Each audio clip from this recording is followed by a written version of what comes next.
Welcome back. In this video, we'll try to answer the question, what does it take to be successful at resource mobilization? I have a quote for you there that says, successful resource mobilization is about presenting a clear value proposition that is worthy of investment. Let's keep that in mind. We'll be coming back to it. There is something about developing or creating a clear value proposition that is worthy of investment. What are some of the fundamental requirements of resource mobilization? Well, I've suggested a few there. There could be more, but I think these are important from my own experience and in my work in this field. Number one, there's need to understand the sector you're operating in.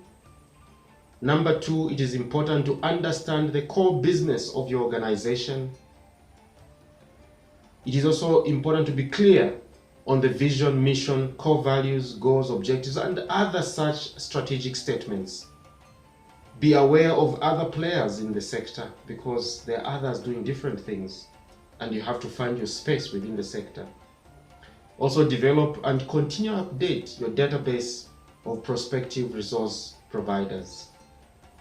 Let's go a little deeper then in each of these. Let's look at what it takes for you to understand your sector. It is very important that you build a deep understanding of what the sector is really about and how this connects to the broader development picture. Resource mobilization requires understanding of the issues in the sector because the prospective resource providers will be seeking to address some of those issues. It is also important to know the historical background, the current state, and the future prospects of the sector. Where are we coming from in our sector? Why are we where we are today? What are the things that have affected the way things are happening today? What is the state of affairs? How well are we doing? What are some of the indicators of where we are today? And what are the prospects for the future? What direction is our sector likely to take? These are the issues that resource providers will be looking at and seeking to work with. Unless we understand them, it will be very difficult for us to put up a value proposition that responds to the investment interests of these resource providers. We also need to know the key relationship dynamics within our sector. There are different segments, different issues, different players. How are these interacting? And what are some of the issues that are emerging from these? What are the opportunities? What are the challenges from such dynamics or the interaction between the different parts of our sector? What are some of the major disruptors within our sector?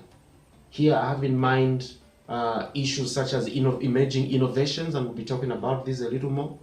I also have in mind some of the natural phenomena that can help the sector work better, such as good rainfall and so on. But then we can also have droughts and other challenges that can negatively affect our sector. For our purpose here, we need to keep in mind the agriculture sector.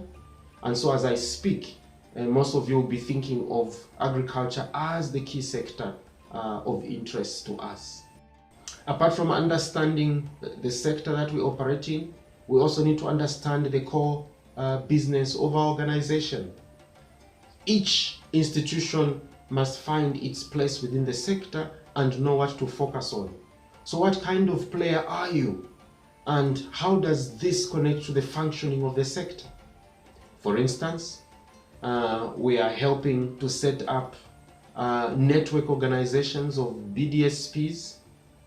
We need to think very clearly about what kind of a player we want to develop around these networks and how this player will engage with the other actors within the sector and the kind of contribution that these institutions will make.